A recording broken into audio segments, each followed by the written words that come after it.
ট্যাবের টাকা গায়েবের তদন্তে নজরে এবার স্কুলের শিক্ষা দপ্তরের হাতে উঠে আসা তথ্য অনুযায়ী অ্যাকাউন্ট নম্বর আপলোডের সময় কারচুপি, তার জেরেই গায়েব সরকারি প্রকল্পের টাকা। স্কুল শিক্ষা দপ্তরের নজরে কয়েকজন শিক্ষক এবং ডেটা এন্ট্রি অপারেটর। তদন্তে নজরে প্রধান শিক্ষকদের গাফিলতিও।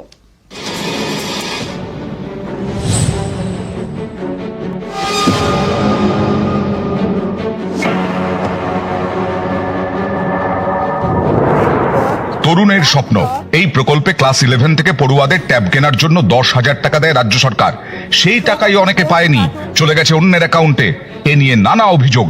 এর তদন্তেই উঠে এলো চাঞ্চল্যকর তথ্য।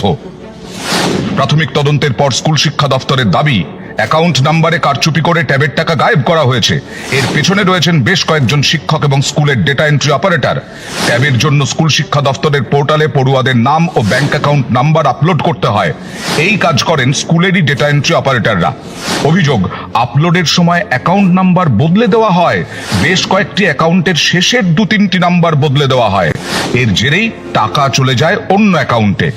এই ঘটনায় প্রধান শিক্ষকদের গাফিলতিও নজরে এসেছে স্কুল শিক্ষা দপ্তরের। প্রাথমিক তদন্ত রিপোর্ট রাজ্য পুলিশকে দিয়েছে স্কুল শিক্ষা দপ্তর। সোমবার বঞ্চিত পড়ুয়াদের অ্যাকাউন্টে টাকা পাঠানো হবে। যদি কারো ম্যালাফাইডি থাকে তাহলে আমরা কিন্তু রেসপন্সিবিলিটি ফিক্স করে যেসে খুব শক্ত অ্যাকশন নেব।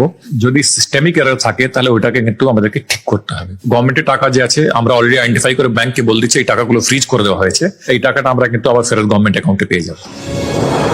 পূর্ব বর্ধমান এবং পূর্ব মেদিনীপুর, এই দুই জেলায় ট্যাবের টাকা গায়েব হয়েছে বলে অভিযোগ। পুলিশের তদন্তে কেঁচো খুঁড়তে কেউটে উঠে আসে।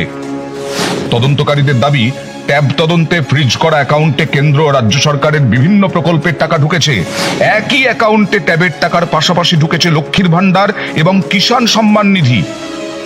পূর্ব বর্ধমান এবং পূর্ব মেদিনীপুর দুই জেলাতেই এই ধরনের অ্যাকাউন্টের হদিশ পেয়েছে পুলিশ।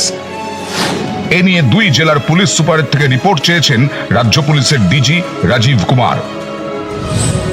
সোমরাজ বন্দ্যোপাধ্যায়, নিউজ 18 বাংলা।